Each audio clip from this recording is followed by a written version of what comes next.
गणेश चतुर्थी पर जानिए, अंधे को आंख देत, कोढ़ी को काया, बाझन को पुत्र देत और निर्धन को माया।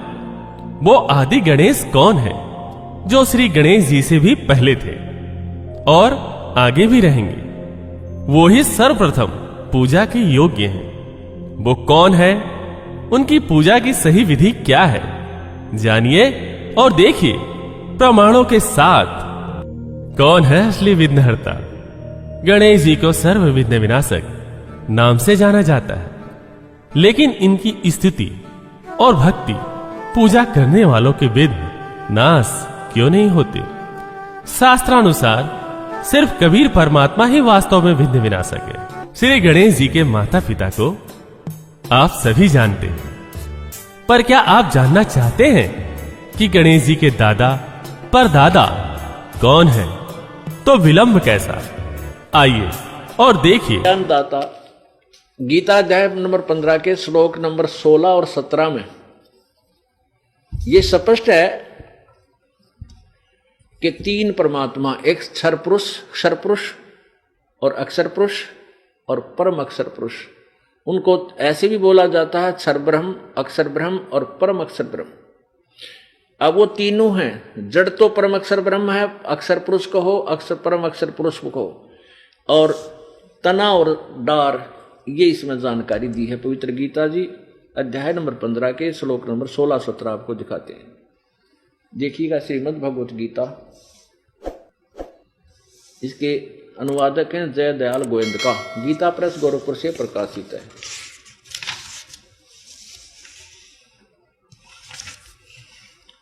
प्रकाशक में मुद्रक हैं गीता प्रेस गोरखपुर, गोविंद भवन कार्यालय कोलकाता का संस्थान। इसके 15वें अध्याय के श्लोक नंबर 16 और 17 में ये देखिएगा, अध्याय 15 का श्लोक नंबर 16। इसमें क्या लिखा है कि द्वौ इमौ पुरुषव लोके क्षरच अक्षर एवं एवच सर सर्वाणी भूतानि कटुष्ठ अक्षर उच्यते। द्वौ इमौ पुरुषव लोके, इसको कैसे अनुवाद किया जाता है? इमौ माने इस, लोके माने लोक में, द्वौ माने दो, पुरुषव माने भगवान हैं। दो प्रकार के, दो प्रभु हैं, दो ब्रह्म हैं। एक क्षर पुरुष यानी क्षर ब्रह्म और एक अक्षर पुरुष यानी अक्षर ब्रह्म। ये क्षर पुरुष कहो तो क्षर ब्रह्म कहो, क्षर अक्षर पुरुष कहो तो अक्षर ब्रह्म कहो, ये दो भगवान हैं। और इनके तथा इनके अंतर्गत जितने प्राणी हैं उनके सब की जीवात्मा तो अमर है, लेकिन स्थूल शरीर इनके नाशवाणी, क्षर है, नाशवान है। अब इनका अनुवाद देखिए इन्हीं के दो शब्दों में। इस संसार में नाशवान और अविनाशी भी दो प्रकार के पुरुष हैं। पुरुष माने यहाँ ब्रह्म समझ लो चाहे भगवान समझ लो, दो प्रकार के भगवान हैं, परमात्मा है, भगवान है। और संपूर्ण प्राणियों के भूत प्राणियों के शरीर तो नाशवान और जीवात्मा अविनाशी कहा जाता। 17 में मैं क्लियर कर दिया कि उत्तम पुरुष है तो अन्य, वो सर्वपुरुषोत्तम परम अक्षर ब्रह्म, क्षर पुरुष, अक्षर पुरुष और परम अक्षर ब्रह्म, ये तीसरा परम अक्षर ब्रह्म तो कोई और ही है। उत्तम पुरुष है तो अन्य परमात्मा इति उदाहरता है। ये लोग तर्यम आविश्य विभर्ति अवय ईश्वर है। उत्तम पुरुष तो ऊपर वाले इन दोनों से, इस संसार में नाशवान और विनाशी, क्षर और अक्षर, क्षर पुरुष और अक्षर पुरुष, ये दो परमात्मा हैं। और यहां स्पष्ट कर दिया कि वो परमात्मा तो इन दोनों से भी अन्य ही है। उत्तम पुरुष तो अन्य ही है, ऊपर वर्णित दोनों से न्यारा है, जो तीनों लोकों में प्रवेश करके सबका धारण पोषण करता है, अविनाशी परमेश्वर परमात्मा कहा जाता है। भजन करो उस रब का जो दाता है कुल सब का, भजन करो उस रब का जो दाता है कुल सब का। उस रब का, तत्व ब्रह्म का, परम अक्षर ब्रह्म का की भक्ति करो, भजन करो उस रब का जो दाता है कुल सब का, जो कुल का मालिक है, सबका पालन पोषण करता है। तो उसी की तरफ संकेत, आपको उसी की तरफ ले जाया जाता है। अब उसके ज्ञान को उस पूर्ण ब्रह्म परमेश्वर के गुणों से परिचित करके आपकी रुचि उधर बढ़ाई जा रही है। अभी तक तो हम ब्रह्मा विष्णु महेश तक सीमित थे, इन्हीं की पूजा करते थे, और ब्रह्मा विष्णु महेश की पूजा शास्त्र विरुद्ध है, शास्त्र विधि विरुद्ध है, क्योंकि ये स्वयं कहते हैं, इनको खुद ज्ञान नहीं भगवान कौन है, वो क्या पूजा करनी चाहिए, और वो कहते हैं मैं देवी की पूजा करता हूं और हम इनकी पूजा कर रहे हैं। जबकि ब्रह्म से पूजा स्टार्ट होती है, ब्रह्म से साधना स्टार्ट होती है, और हमने पूजा करनी है पूर्ण ब्रह्म की, पूर्ण ब्रह्म की पूजा करनी है, और फिर हमारे शुभ संस्कार बनेंगे, शास्त्र अनुकूल संस्कार बन करके फिर ब्रह्मा विष्णु महेश जी के पास जाएंगे, वो हमें फल देंगे। अब जैसे हम कैसे साधना करते हैं और कैसी करनी चाहिए, कई भक्त आत्मा प्रथम बार सत्संग सुनते हैं और सुनते ही ये सोच लेते हैं कि ये रामपाल तो ब्रह्मा विष्णु महेश की आलोचना करता है, निंदा करता है, और ब्रह्मा विष्णु महेश की पूजा को मना करता है। नहीं, ये दास केवल इतनी प्रार्थना करता है कि जो साधना आप कर रहे हो वो शास्त्र विरुद्ध है, शास्त्र विधि त्याग के मनमाना आचरण है। गीता जी अध्याय नंबर 16 के श्लोक नंबर 23 में कहा कि शास्त्र विधि को त्याग कर जो मनमाना आचरण अर्थात मनमानी पूजाएं करते हैं, उनको ना तो कोई सुख होता है, ना उनकी गति होती है, ना उनका कोई सिद्धि प्राप्त होती है, यूजलेस। अब कैसे शास्त्र अनुकूल साधना कौन सी है? गीता जी अध्याय नंबर 18 के श्लोक नंबर 62 में कहा कि अर्जुन तू सर्वभाव से उस परमेश्वर की शरण में जा, उसकी कृपा से तो परम शांति और शाश्वत स्थान को प्राप्त होगा। अब उस परमेश्वर की भक्ति कैसे करनी है, हम कर किसकी रहे हैं, शास्त्र अनुकूल साधना कौन सी है, देखिएगा।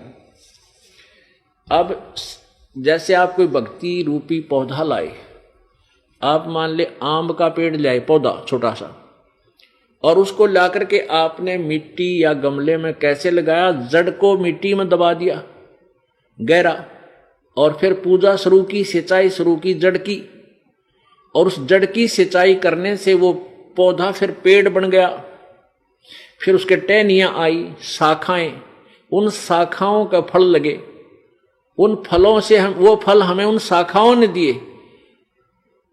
तो वृक्ष की जो शाखा होती है वो अनादरणीय नहीं, वो कोई अभिन्न, वो भिन्न अंग नहीं है, पेड़ का अभिन्न अंग है।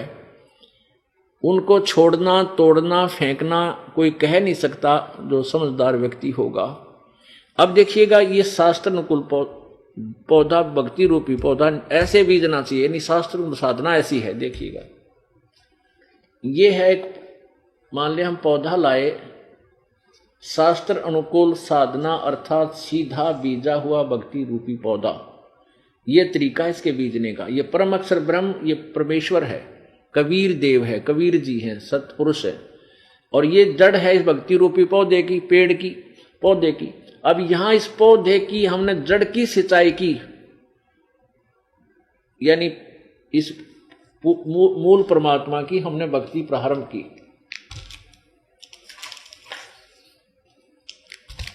अब दूसरे शब्दों में ये देखिएगा, हमने परम अक्षर ब्रह्म की, हमने परम अक्षर ब्रह्म की पूजा शुरू की, ये, और इस परम अक्षर ब्रह्म से फिर ये पूर्ण ब्रह्म समझो ये जड़ है, और ये अक्षर ब्रह्म अर्थात अक्षर पुरुष ये तना है। इस जड़ से खुराक, फिर ये जो सिंचाई, ये पूजा, इस पूजा की फल कहाँ, यहाँ से शुरू हुआ और यहाँ गया तना में, फिर ये है डार, मोटी डार, इसको अक्षर ब्रह्म कहो या अक्षर पुरुष कहो, ये निकाल, और इसके ये तीन पुत्र हैं, रजगुण ब्रह्मा, सदगुण विष्णु, तमगुण शिवजी रूपी शाखा हैं। अब ये यहाँ सिंचाई, ये सारी खुराक जड़ से चली, और इन तीनों शाखाओं को फल लगे, यानी बड़ा हुआ पेड़, और फिर फल लगेंगे इन ब्रह्मा विष्णु महेश रूपी शाखाओं को, ये हमें फल देंगे उस समय जब हम इस पूर्ण ब्रह्म की पूजा करेंगे, इसकी सिंचाई करेंगे। शास्त्र कुल साधना है, इसकी भक्ति करने से हमारे शुभ संस्कार बनेंगे, और इस शुभ संस्कार फिर हमारे यहाँ आ जाएंगे ब्रह्मा विष्णु महेश के पास। ये बिना मांगे देंगे आपको, ये टहनी अपने आप लदपद हो जाएंगी। और आप क्या कर रहे हो? आप जी ऐसी पूजा कर रहे हो, आप जी ने क्या कर रखा है, इस भक्ति रूपी पौधे को उल्टा बीज रखा है। आपने क्या किया है, ब्रह्मा विष्णु महेश रूपी शाखाओं को तो जमीन में गाड़ दिया, मिट्टी में, और इनकी पूजा शुरू कर दी, और इस जड़ को छोड़ दिया जिसकी पूजा। ये शास्त्र विरुद्ध साधना है, ये शास्त्र विधि त्याग का ये मनमाना आचरण है जो आपको कोई लाभ नहीं दे सकता। ये साधना आप जी कर रहे हैं, ये समझ लीजिए। आपने रजगुण ब्रह्मा सतगुण विष्णु रूपी शाखाओं को तो इनकी तो पूजा शुरू कर दी और ये जड़ छोड़ दी। आपने करना कैसे चाहिए था, आप जी ने ऐसे करना चाहिए था, ऐसे करना चाहिए था। अब ये दास क्या कहता है कि ये जो पूजा आप करें ब्रह्मा विष्णु महेश की शास्त्र विधि त्याग कर मनमानी पूजाएं हैं, ये भक्ति रूपी पौधे को आप व्यर्थ कर रहे हो। आप केवल सीधा कर लीजिए, ऐसे कर लो बस, नथिंग एल्स। फिर देखना है पूजा करो परमेश्वर की, और यहां से आपके शुभ संस्कार ब्रह्मा विष्णु महेश के पास जाएंगे, अर्थात ये ब्रह्मा विष्णु महेश रूपी टहनियां लदपद होंगी फलों से, और फिर आपको लाभ यही तरीका है परमात्मा से लाभ लेने का। तो इसमें इस दास ने कौन सी तो ब्रह्मा विष्णु महेश की निंदा कर दी और कौन सा इनको छोड़ने को बता दिया। केवल जो अनभिज्ञ हैं, ज्ञान सुनते नहीं, छोटी सी बात सुनकर चिंगरजा हैं, 20 जगह जाकर बुराई कर देते हैं, वो आप तो दोषी हैं और जनता के हृदय को मलिन करने के भी पापी होंगे, ताकि वो बेचारे यहाँ नहीं आ पाएंगे इसी द्वेष में कि रामपाल तो निंदा करता है देवताओं की। नहीं, निंदा करता जीव कट जा महापुरुषों की। हम जिसकी जितनी पावर है, जिसकी जितनी सचिति है, वो ज्यों की तो उन्हीं की हिस्ट्री से, उन्हीं की जीवनी से पढ़कर सुना रहा है, दिखा रहा है, और कुछ अपनी तरफ से मिला नहीं रहा। और इसको जो निंदा कहता है वो कितना बुद्धिमान होगा तो उस रब का जो दाता है कुल सब का, भजन करो उस रब का जो दाता है कुल सब का।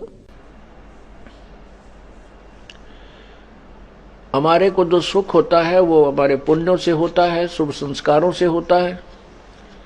जो हमें कष्ट होता है वो हमारे पिछले पाप कर्मों से होता है, और पाप कर्म जब तक हमारे समाप्त नहीं होंगे, पाप कर्म हमारे नष्ट नहीं होंगे, तो हमारे दुखों का अंत नहीं हो सकता। जैसे किसी के पैर में कांटा लग गया हो, वो पीड़ा जो है उस कांटा लग जाने के कारण हो रही है। जब तक वो कांटा नहीं निकलेगा तब तक पीड़ा समाप्त नहीं हो सकती। तो बुद्धिमान व्यक्ति, जैसे छोटे बच्चे होते हैं, उनको कांटा लग जाता है, वो बैठ कर रोने लग जाते हैं, चलते नहीं हैं। तो बुद्धिमान व्यक्ति उनको देखता है कि हाँ ये बच्चे के कांटा लग गया, तो उसको उठाता है, गोदी में उठाता है, घर लाता है अपने बच्चे को, फिर उसका कांटा निकलवाता है, निकालता है, फिर वो बच्चा सुखी हो जाता है। कांटे की पीड़ा से वो रो रहा था, कांटा निकल जाने से उसे सुख हुआ। इसी प्रकार हमारे पाप कर्मों रूपी कांटे लगे हुए हैं। हम बालक हैं, अनजानपने में हमने जूते निकाल दिए, परमात्मा की आड़ छोड़ दी, परमात्मा की शरण नहीं रही, हमने अपने जूते निकाल दिए, राम नाम के जूते निकाल दिए, जिस कारण से हमारे को ये पाप कर्मों के कांटे चुभ गए हैं। उनके कारण सभी को पीड़ा हो रही है। संत जो होते हैं उनके पास वो औजार हैं, उपकरण हैं, जिनसे वो कांटे निकाल दिए जाते हैं और वो बच्चे सुखी हो जाते हैं। और फिर उनको राम नाम का जूता पहने रखने की सलाह दी जाती है।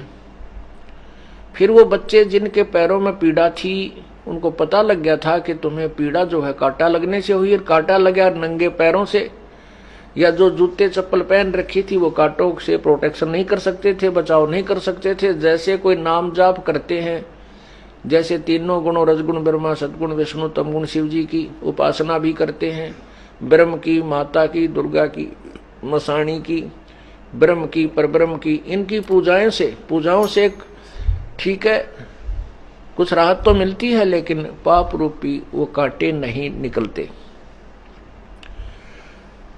तो इसलिए पूर्ण परमात्मा की भक्ति, पूर्ण परमात्मा की साधना करने के लिए ही प्रत्येक तत्वदर्शी संत ने और प्रत्येक सदग्रंथ ने यही सलाह दी है कि भक्ति पूर्ण परमात्मा की ही करनी चाहिए। उसी की कृपा से परम शांति और शाश्वत स्थान अर्थात सत्यलोक, सदा रहने वाला वो स्थान जो कभी विनाश में नहीं आता, वो प्राप्त होता है, जिससे वो साधक सदा के लिए सुखी हो जाता है।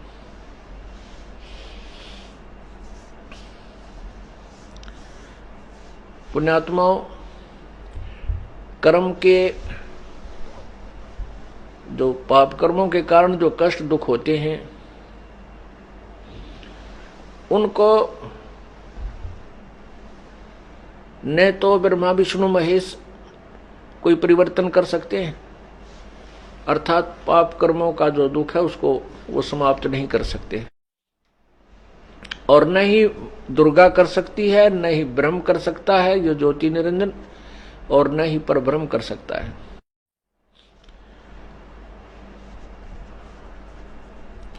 उसको केवल पूर्ण ब्रह्म, परम अक्षर ब्रह्म, वो परमात्मा ही कर सकता है। उस पूर्ण परमात्मा की हमने